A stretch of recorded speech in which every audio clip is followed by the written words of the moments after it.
Hey, happy days, Sharon Horne-Ellstrom here, and I am super excited because today is the first day of the Live Challenge Workshop. Come rain, shine, hail, sleet, snow, pandemic, what the heck ever, we will be live noon Eastern on this very page, the Thrive Challenge page.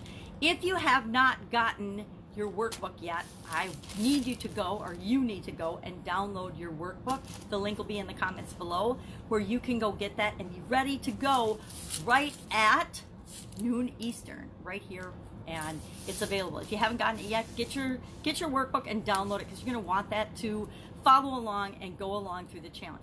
And it will actually help you to create your own challenge map, your own challenge blueprint, so that you can do your own challenges going forward for yourself and for other people, for those you want to help and serve with whatever it is you want to help and serve them with. I know that sounds a little bit wide open, but kind of right now the whole world's wide open. So get excited, get your workbook, and I will see you here at noon Eastern. 11 o'clock my time, noon, whatever time it is, whatever time noon Eastern is for you, depending where you are on the planet. Take care, have an awesome day, and I will see you in a few hours. Bye, rain or shine.